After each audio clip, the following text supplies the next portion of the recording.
Hello and welcome to another On the Road with Roy. If you like these little clips, go ahead and hit the subscribe button.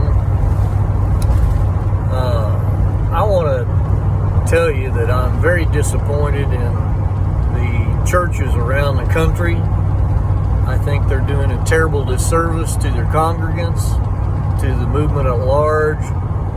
You have a lot of pastors that are absolutely terrified of dying. They're telling people not to come to the church unless they have a mask on or unless they have a vaccination.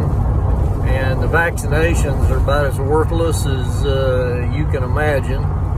They don't prevent you from catching anything. But I want to tell you, it's very sad, because the church should be a place of refuge if you get sick. And the last thing you need to do is restrict people from trying to come into a church and say you can't come in unless you have a vaccine, or you can't come in unless you have a mask. You know, Jesus faced everything you can think of. He never wore a mask. He never required people to, come unto me, all you who are weary and heavy laden, except those that don't have a vaccine or are wearing a mask. And if I stood up in my church and made the proclamation that you could not come in unless you had a vaccine or a mask on, I would demand that my congregants fire my rear end.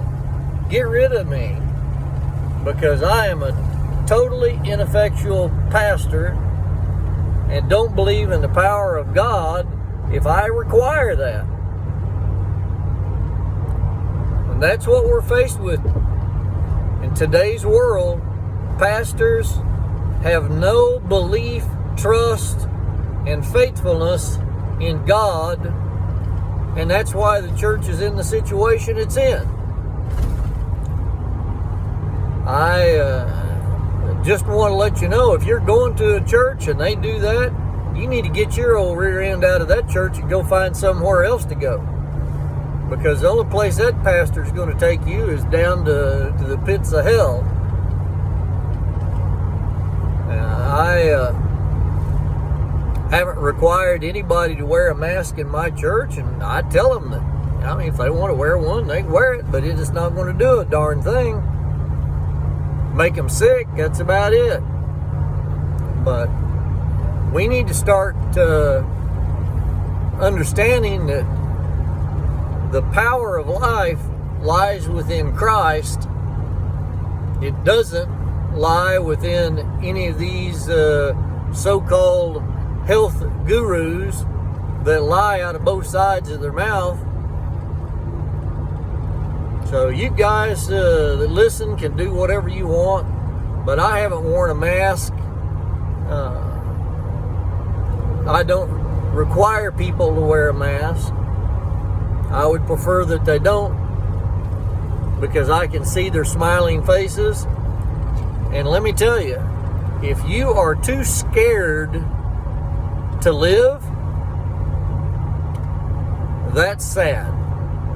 Unless you're prepared to die right now, you're not prepared to live. And you're holed up in your house, too scared to go out. You're not even prepared to die yourself, and you're not prepared to live. And you need to get right with God, who created you, and start depending upon Him for your life. And go out and enjoy life. Go visit your grandkids. Go visit your kids. Go to the store. Go live. Quit holding up in fear, because Satan is the author of fear, not Christ. Again, have a blessed day, and go live and spread some joy around. God bless.